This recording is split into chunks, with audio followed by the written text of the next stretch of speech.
प्रेमानंद बाबा के लिए आज लाखों करोड़ लोग प्रार्थना करते हैं कि वो स्वस्थ हो जाएं और हमारे बीच अधिक से अधिक समय तक रहें।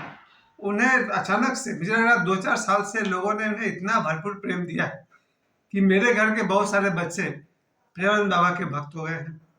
उनमें जो दिखाई पड़ा एक सादगी, एक सच्चापन। वैसे तो बहुत सारे साधु संत हुए हैं जिन्होंने बहुत सारी गालियां भी सहनी पड़ी, लेकिन एक प्रेमानंद बाबा ऐसे हैं जिन्हें मुझे लग रहा है कि सबसे कम आलोचना किया गया होगा या किसी ने उनको गलत शब्द बोला होगा, लगभग ना के बराबर। मैंने तो कभी सुना नहीं है, लेकिन प्रेमानंद बाबा एकमात्र ऐसे संत हैं जिनके खिलाफ कोई बोलता नहीं। आज 2025 में जो कहते हैं घोर कलयुग में जहाँ पर संतों के नाम पर न जाने क्या क्या कहने सुनने को मिलता है, और इसके दो कारण हैं।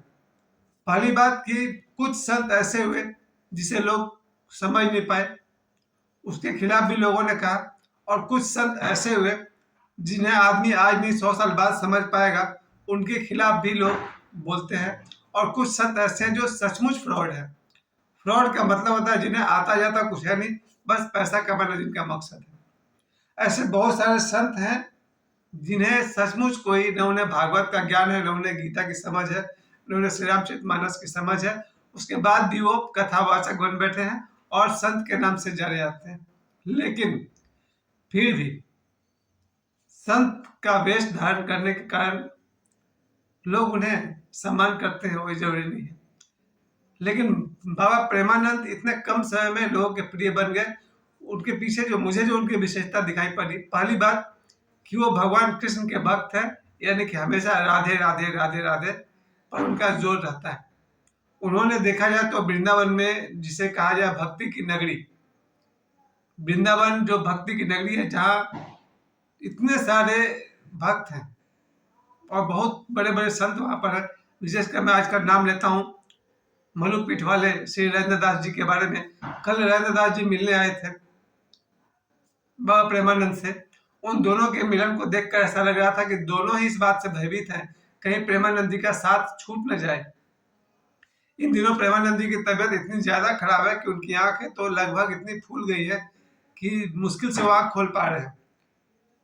लेकिन शरीर भी इतना देखा जाए तो कमजोर हो चुका है। देखने में भले ही वो फूले हुए दिखते हैं, लेकिन प्रेमानंद जी को उठाने के लिए भी 2 आदमी की जरूरत पड़ती है हमेशा। कल के वीडियो में देखा था उनके और राजेंद्र दास जी की मुलाकात पर मैंने देखा कि दोनों संत को उठाने के लिए 2-2 आदमी लगे हुए हैं। यानी वो बैठे तो 2 आदमी की सहायता चाहिए, वो उठे तो 2 आदमी की सहायता चाहिए। एक तरह से देखी जाए तो तबीयत बहुत ही ज्यादा खराब हो चुकी है। मेरे घर के जो बच्चे जो प्रेमानंद जी से प्रभावित हैं, उनका शॉर्ट वीडियोस डालते रहते हैं। मेरे अधिकांश साथी, शायद 100 में 100, मेरे सभी दोस्त प्रेमानंद जी के बहुत बड़े फैन हैं, प्रशंसक हैं। हालांकि बहुत मुश्किल है प्रेमानंद जी के मार्ग पर चलना। अभी देखिए परसों मिलने आए थे बाबा बागेश्वर, और इन दोनों की मुलाकात को देखकर मुझे बहुत खुशी हुई, क्योंकि मैं मानता हूं कि आज के युग में इस 2025 में कोई अगर एक लड़का है जो सनातन के लिए अपना 100% दाव पर लगाता है तो वह है बाबा बागेश्वर।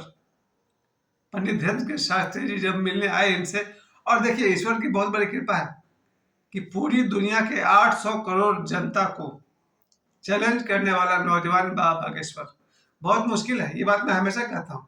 जब बाबा बागेश्वर को मैंने प्रेमानंद जी के साथ परसों देखा तो मुझे लगा कि बाबा बागेश्वर जिस तरह के चैलेंज करते हैं, चुनौती कर देते हैं पूरे के पूरे दुनिया के अन्य धर्म वाले को, जैसे वो कहते हैं सनातन धर्म को छोड़कर बाकी सब जितने भी हैं।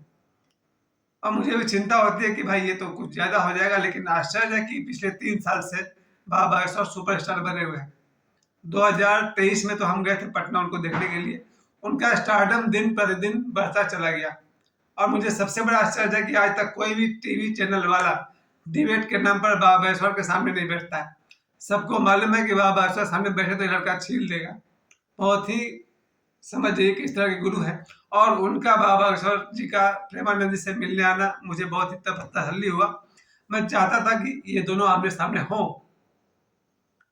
मेरी बहुत बड़ी इच्छा थी कि बाबा बागेश्वर की मुलाकात प्रेमानंद जी से हो, क्योंकि दोनों ही योग्य संत हैं और प्रेमानंद जी की योग्यता उनकी सरलता में है, और वास्तव में बहुत ही सरल उनका स्वभाव है।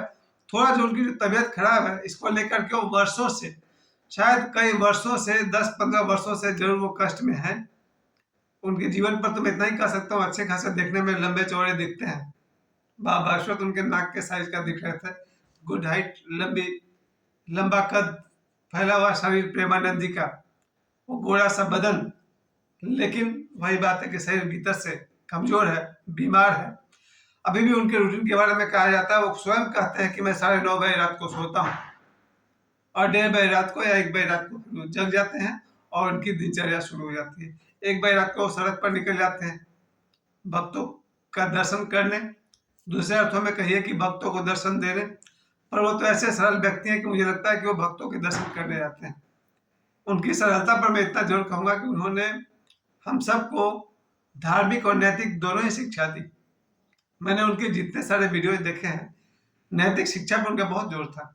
जैसे मांसाहार नहीं करना चाहिए, कहते हैं ना, मांस, मछली, अंडा, ये सब भोज्य पदार्थ उचित नहीं है। प्रेमानंद जी का हमेशा जोर रहा कि हमारे भोजन में मांस, मछली, अंडा, मांसाहार नहीं होना चाहिए। ये और बात है कि वाह, सॉरी, प्रेमानंद जी को सुनते सब हैं, पर करते होंगे फिर अपने मन की। उनकी सुन लेते हैं, उनके वीडियो लगा लेते हैं, घर में आकर के ऑमलेट खा लेते होंगे, ये अलग बात है।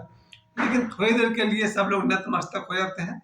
प्रेमानंद जी का पहला जोर है शुद्ध आहार पर, उनका दूसरा जोर होता है वो मांस भक्षण और मदिरा सेवन के खिलाफ है, यानी मांस मदिरा के खिलाफ है। यानी कि मांस, मछली, अंडा के खिलाफ तो है ही, वो शराब पीने को बार बार मना करते हैं, किसी भी तरह का नशा नहीं करना चाहिए। प्रेमानंद जी का दूसरा जोर है शराब पर, शराब मतलब नशाबंदी, नशा नहीं करना चाहिए। और तीसरा जोर जो उनका है वो है नैतिक चरित्र का ध्यान रखना चाहिए। पिछले 2-4 महीनों में जो ये शोर मचा था अनिरुद्धाचार्य जी की वजह से, जहां उन्होंने लड़कियों को कह दिया था, एक से अधिक दोस्त रखने वाली कुछ लड़कियों के बारे में कह दिया था, उस विषय में प्रेमानंद जी यही कहना चाहते हैं कि अगर आप नैतिक रूप से स्पष्ट हैं, क्लियर हैं, तो फिर आप में एक आत्मबल रहेगा। अभी मैं 2 मिनट पहले एक आदमी की कथा सुन रहा था, कथा मतलब घटना, यही पाथरडी की बात है। एक आदमी किसी दूसरे आदमी से झगड़ा था, पर जो आदमी था उसके किसी भी महिला से अनैतिक संबंध थे, बस मोहल्ला वाले ने पकड़ के कुटाई कर दी। तो इस बात पर ध्यान रखिए, मैं आज की बात मैं अपने जन्म से पहले के बारे में भी घटना जानता हूँ कि किसी आदमी की किसी महिला से अनैतिक संबंध थे, मोहल्ले वाले ने उसकी कुटाई कर दी। ये बात है 1963-65 के बाद की बात है, मेरे जन्म से पहले की बात है। तो प्रेमानंद जी जब हमें कहते हैं नैतिक नीतिवान बनने के लिए, नैतिक चरित्रवान बनने के लिए, उसका सबसे बड़ा लाभ यह है कि चरित्रवान व्यक्ति में एक आत्मबल होता है। अगर मैं चरित्रहीन हूं तो किसी भी आदमी से आंख मिलाकर बात करने की मेरी ताकत खत्म हो जाती है, और अगर कोई चरित्रहीन व्यक्ति किसी आंख मिलाकर बात कर भी ले तो फिर 2 झापड़ में वो शांत भी हो जाएगा, क्योंकि कोई ना कोई आदमी साबित कर देगा कि ये आदमी कैरेक्टरलेस है। तो चरित्रहीन व्यक्ति में बल नहीं होता है, उसके बल को ठंडा किया जा सकता है। एक मामूली सा सबूत, और चरित्रहीन व्यक्ति जमीन पर। मतलब ये हो गया कि नैतिक रूप से अगर हर लड़का हर लड़की मजबूत होगा तो परिवार में प्रतिष्ठित होगा, बलवान होगा, समाज में प्रतिष्ठित होगा, बलवान होगा, और देश में प्रतिष्ठित होगा, बलवान होगा। और जो व्यक्ति अनीति के राह पर चलेगा, जैसा कि प्रेमानंद जी हमें समझाते हैं, कोई लड़का या कोई लड़की अगर अनीति के राह पर चलता है, उसकी एक पहचान तो मैंने देखा अपने से। अब जबकि कोरोना काल नहीं है, आज भी जब मैं किसी पार्क में घूमने जाता हूँ तो बहुत सारे लड़कियों को मास्क लगाए हुए मैं देखता हूँ। और ये मास्क इसलिए नहीं है कि कोरोना कभी फैला था और आज भी उसको कोरोना के वायरस का डर है। ये मास्क सिर्फ इसलिए है कि वो उसे लोग पहचाने नहीं और अपनी मर्जी से जी सके। मैं ये नहीं कह रहा हूँ कि वो गलत कर रही है, वो अपने बॉयफ्रेंड से मिले या अपने दोस्त से मिले, अपने रिश्तेदार से मिले, उसे मास्क क्यों लगाना पड़ रहा है? इसलिए तो बिल्कुल नहीं कि कोई कोरोना फैला हुआ है, नहीं। आज 2025 में कोरोना के कारण कोई मास्क नहीं लगाती है। आज लड़की मास्क लगाती है अपनी पहचान छुपाने के लिए। तो जब हम नैतिक रूप से कमजोर रहेंगे तो हमें अपनी पहचान छुपाने का भय पकड़े रहता है। आज भी 2025 में आप मेरे साथ धन्यवाद निकलिए, आपको 2, 4, 5 ऐसे लड़कियां मिल जाएगी जो मास्क पहनी हुई है, just to hide their identification, अपनी पहचान छिपाने के लिए। तो नैतिक रूप से लड़का या लड़की को बलवान रहना चाहिए ताकि उसका कॉन्फिडेंस हाई रहे। तो प्रेमानंद जी का जोर था नैतिकता पर। 3 बातें। पहली बात वो कहते हैं मांस मछली आहार नहीं करना चाहिए। दूसरी बात मदिरा पान नहीं करना चाहिए। और तीसरी बात नैतिक रूप से आदमी को स्पष्ट और चरित्रवान होना चाहिए। पर तीनों बात को जोड़कर प्रेमानंद जी का असली जोर था भक्ति पर। हमें राधे राधे राधे राधे का जाप करना चाहिए और भगवान कृष्ण और माँ राधा में अपना भक्तिपूर्ण जीवन बिताना चाहिए। तो प्रेमानंद जी की 3 आज्ञाएं।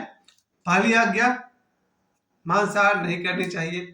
दूसरी आज्ञा मदिरा पान नहीं करनी चाहिए। तीसरी आज्ञा नैतिक रूप से हमें स्वस्थ और बलवान रहना चाहिए। और जो चौथी बात है वो उनकी आज्ञा नहीं, उनका जीवनचर्या है। भगवान कृष्ण और माँ राधा की भक्ति करनी चाहिए। राधे राधे।